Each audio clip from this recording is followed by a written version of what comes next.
भाई लोग आज हम तारा लोग के एगो ऐसा सच्चाई बतावेला बानी कि कोई भी यूट्यूबर आला ई तारा लोग के सच्चाई नहीं खलोग बता सकत। आज हम तारा लोग के देखावे बानी कैसे हमनी के खाली शौक में अपन पैसा बर्बाद कर देनी जा 90,000 1 लाख 1.5 लाख।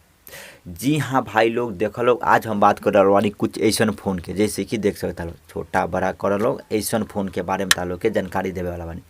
एक एक कहल जाला फ्लिप फोन, एमे आवला फोल्ड फोन भी आवला, फ्लिप फोन भी आवला। और कैसे हमनी के एमे पैसा अपन बर्बाद करते हैं जा आज तू लोग लाइव देख लोग। ई जौन हमारा हाथ में फ़ोन बा ई बहुत सैमसंग के तरफ से आए वाला सैमसंग के जेड फ्लिप फोन है। मतलब भले ही 2-2.5 साल पहले ई फ़ोन लॉन्च भइल है, लेकिन भाई लोग ये कीन मानो लोग मतलब यार इतना जब देखनी तो गुस्सा लोग का ना कहे के। सबसे पहले तो तालो के प्रॉब्लम एमे देखा होता है, ओकरा बाद से आगे तालो के और सारा बात बताएं। एजा देख लो भाई लोग बीच में से जो एक डिस्प्ले बा देख लो बीच में से एक डिस्प्ले बिल्कुल ही क्रेक हो चुकल बा, जैसे कि तू लोग देख सकता लो। और वर्क नहीं के करत, बिल्कुल ही डिस्प्ले पर लाइट नहीं आवत, जैसे कि देख सकता लो। और ज़्यादा दिन ये फ़ोन इस्तेमाल नहीं किया भइल, ज़्यादा 8 से 9 महीना इस्तेमाल भइल बा। ओकरा बाद से मतलब फ़ोन ज़्यादा तौर पर धइल ही बा, ज़्यादा तौर पर इस्तेमाल नहीं कल, कोनो गेम वगैरह भी ज़्यादा नहीं खेलल गली में, तब एकर ई हाल बा। तू लोग खुद समझ सकता लोग। और प्राइस एक काफ़ी ज़्यादा ओवर है, ओवरा के रेट में देखा जाता। मतलब ये यार एक कीन मान लो भाई लोग, कोनो रिक्वायरमेंट ही नहीं है इस फ़ोन के। यदि हमने के एक डिस्प्ले बदलावतन जा तो ये भी एगो जरूरी बात समझ लो। 45,000 तक एक डिस्प्ले में पैसा लाग जाए, मतलब कम से कम 30 से 35 हज़ार तक लाग ही जाए। और सब दुकान में एक डिस्प्ले मिली ना, सर्विस सेंटर में देव लोग 1 महीना 1.5 महीना 2 महीना बाद लोग के डिस्प्ले बदल के मिली, तो कोनो मतलब ही नहीं के बनल भाई। यदि 5-6 हज़ार में डिस्प्ले मिली तो एगो मतलब वो बनी भाई इतना महंगा काहे पैसा लगाई जाए।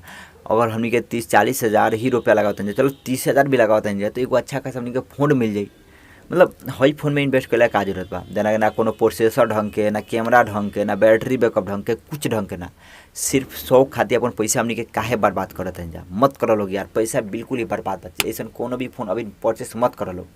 देख लो भाई लोग हम तालो के एगो क्लियर बात बतावेला बानी, आवे वाला कुछ साल में हमनी के देखल जाए कि ऐसा जौन भी फ़ोन बा फ्लिप हो गई चाहे फोल्ड हो गई, बहुत ही जल्दी हमनी के देखल जाए सब कंपनी वाला निकाले लगे सन इंडिया में फ़ोन के, फ्लिप फोन चाहे फोल्ड फोन। तो हमने देखल जाए 30-35 हज़ार से शुरुआती कीमत एक लागे मतलब दाम काफ़ी ज़्यादा गिर जाए।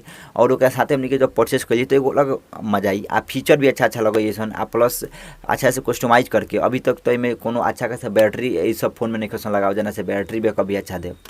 काफ़ी ज़्यादा मतलब घटिया फीचर के साथ आवेला, हैंग करी लेग करी, मतलब कोनो जरूरत ही नहीं के बनत कि हमनी के फ़ोन के परचेस करी जा, बिल्कुल ही नहीं के बनत। जैसे कि देख सकता लो एक फ्रंट वाला डिस्प्ले फुट गल बा, सिर्फ बैक वाला में लौकता, तो कोनो वैसे हमनी के का इस्तेमाल कइल जा सकता, कोनो भी एक इस्तेमाल नहीं है। देख लो भाई लोग ई फ़ोन के बारे में हम ज़्यादा कुछ ना कहें, मत परचेस करे लोग ऐसा कोनो भी phone, flip phone fold phone कोनो भी जरूरत नहीं है।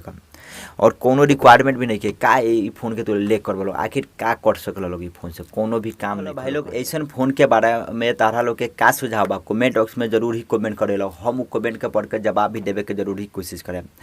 और का चाहता लो कि हम ऐसा और ही भी वीडियो बनाई तो जल्दी से कमेंट कर लो, हम तालो कमेंट जरूर ही पढ़े। और ये वीडियो के ज़्यादा ज़्यादा शेयर कर लो, जे भी ऐसा फ़ोन के परचेज करे चाहता कैसे वो लोग सुधार जाओ लोग।